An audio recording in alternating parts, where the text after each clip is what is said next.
It's a Thursday, the 21st day of November, 2024. Your Day Weather podcast brought to you by Converse County Tourism. Douglas and Glen Rock, Wyoming are bustling with action this holiday season. Plan your excursion, including fun activities, beautiful downtowns, and historic treasures. Learn more at conversecountystourism.com. Well, we're going to be, for a lot of folks watching this video, going to be in a good couple of days here, as high pressure is in between these two large storm systems.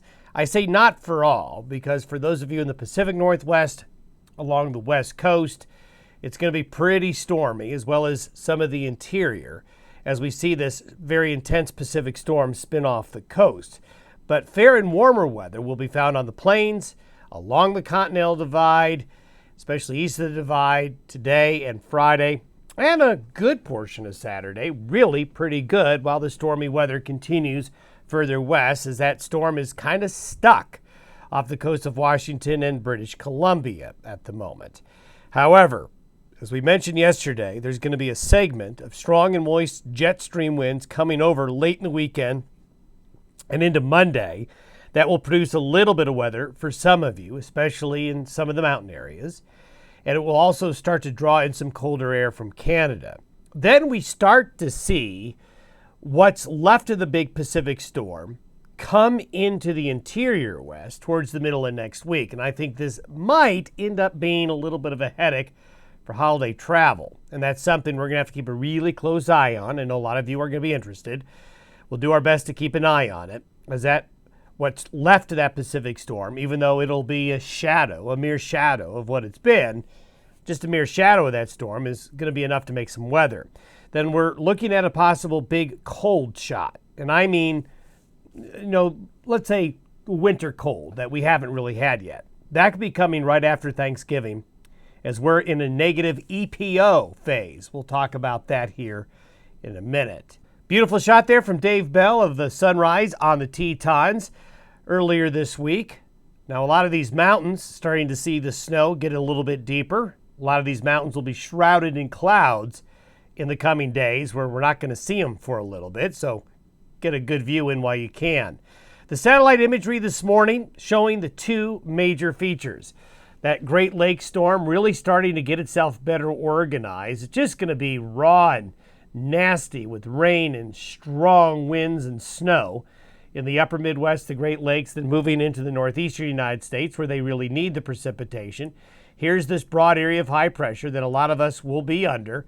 There you can see the swirl of the clouds off the Pacific coast. And we'll now take a look over there and see that low has reached its maximum strength. It's not nearly as intense, but it's still well put together.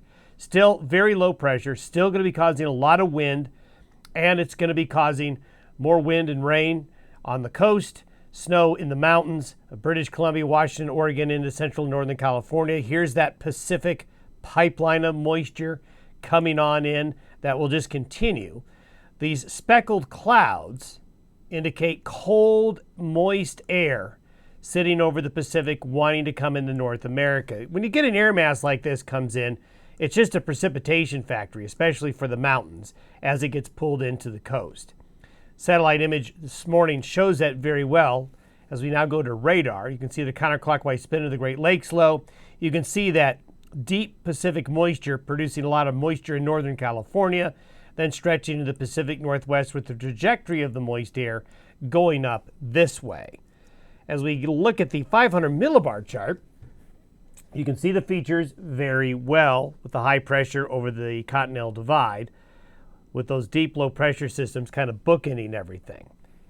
What happens as we go forward past the next couple of days where this high pressure ridge is going to be in control? Well, as we get into Sunday, by Sunday morning, a piece of the storm along that strong jet stream wind gets pushed right along here, and then we have this gradient of strong winds aloft going through the central Rockies and the northern Great Basin. But notice the center of that main part of the storm is still there where it is now. But a piece of it breaks off and comes through. That will drag in some colder air. So while the weather through Saturday will still be pretty mild, Sunday into Monday, this system right here will produce some weather, bring in some colder temperatures. And then we still have this high pressure feature in the eastern Pacific. And this is an important feature right here as we go into the next week or two. So this gets us through Sunday. And when we take a look at those strong jet stream winds coming off the Pacific, coming right across the Continental Divide, this is going to make for some windy areas, but where there's the good confluence of strong winds aloft, moisture and colder air at the surface, there will be that little band of precipitation. So we're still looking at this axis of moisture. It's nothing really heavy.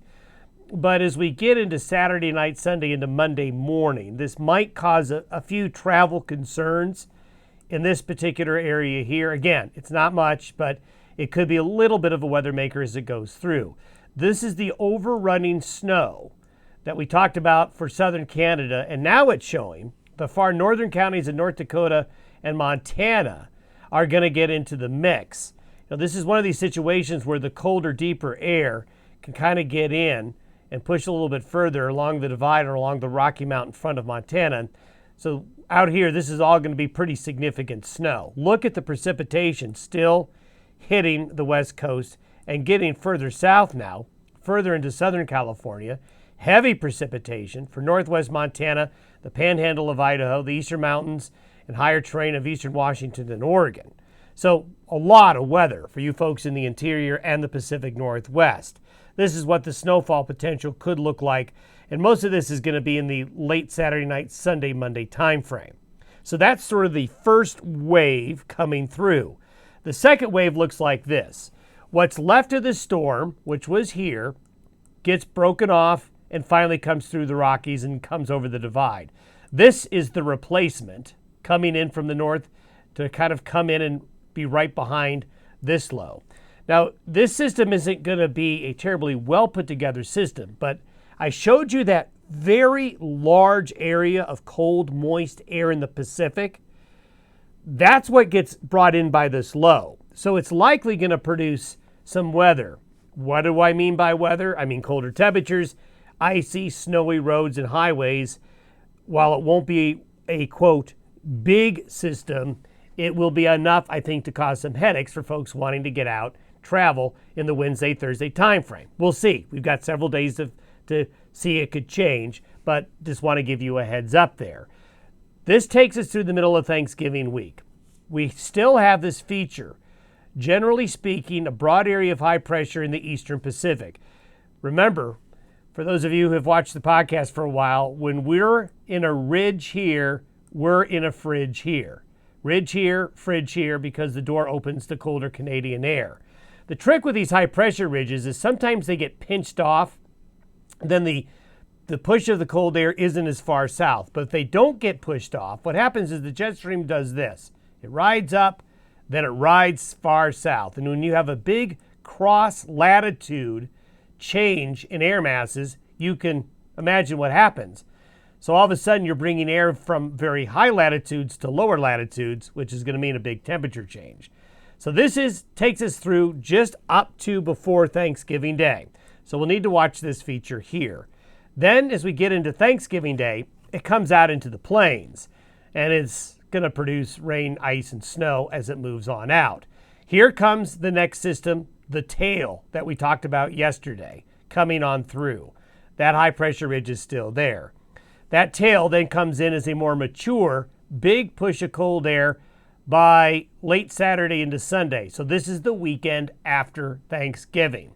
So let's follow the trajectory of the air as we take the high pressure ridge over the eastern Pacific. We take the jet stream around it, and then let's just take the jet stream all the way through here, then all the way on down. The trajectory of the air mass is from basically the Arctic Circle up here straight south. So we've got a big distance change and a big change in latitude. So you're going to have, as the Jimmy Buffett song says, changes in attitude, changes in latitude, or maybe I have those backwards, but you know what I mean. So if this happens, this is the kind of cold that could come in. Again, the intensity of this cold may be more or less than this, depending on whether or not that high pressure ridge maintains itself in the eastern Pacific. But it's potentially going to be a lot colder by early December, and that's the Monday after. That's 30 degrees or more Fahrenheit below the seasonal normals in all of those purple areas. And it gets both sides of the continental divide. So we'll need to keep an eye on that. I think the confidence level is pretty high that some sort of bigger cold snap will develop after Thanksgiving. It's just going to matter the intensity. Why are we confident about that? Well, we're going to be going into a negative phase, and we are right now, of the Eastern Pacific Oscillation. This is what we call a teleconnection. During the cold season, we like to show these large-scale oscillations that happen around the globe, and especially over the oceans, because this is when they are really the most important. The Eastern Pacific Oscillation, simply put, is an understanding of where the high-pressure systems are and the low-pressure systems are in the Pacific and how that relates to what the weather may do in North America. When it goes into a negative phase, the western and central parts of the United States and a lot of the east can get a lot colder and stormy. So anything below this zero line is the negative phase of the Eastern Pacific Oscillation. A negative phase is a cold, stormy signal for the U.S., especially the central and western U.S. The European model here is showing out to December 6th here a negative phase and a strongly negative phase right around the end of the month. See that right there? And then you usually have a little bit of a rebound after a cold shot like that. So the European's in a negative phase. The GFS is in a negative phase completely through that period. The Canadian model is in a negative phase until we get into a little bit later on. But all three are singing the same tune. So that leads to confidence. And if we were to graphically kind of put this together to better understand it, I did find this really good graphic. When you're in a negative phase of the Eastern Pacific Oscillation, you are basically looking at this configuration of the big ridge in the Eastern Pacific, ridge-fridge. That's why I'm always harping on this Eastern Pacific ridge on how our weather will go in the cold season. So when it's there, you can see what the end result is with surface conditions. The cold wants to be on this side of the Western Hemisphere, while the warmer air relative to average is going to be underneath that ridge up in Alaska. So it's counterintuitive, right? When Alaska's warm, we get really cold. When Alaska gets really cold, we get warmer. That's how it works in terms of the placement of these systems. So the configuration of an Eastern Pacific ridge leads to a trough over the U.S. and Canada, and this is the negative phase. The positive phase is when there's a low in the Gulf of Alaska and we get into a ridge here. That's when we have our bigger winter thaws and quieter stretches of weather in the winter. So when we see this configuration, that's a signal. That's a real sign that we're about ready to enter the cold phase. But if this ridge can't go up that far north, or it gets cut off and then it becomes a more westerly flow, then we don't get as cold. So what we're going to be watching is whether or not that ridge can maintain itself. If it does, the door is left wide open for air to come in from these very high latitudes, as I showed you, and to come south into the region. So lots to talk about, lots to think about. We'll have more for you tomorrow.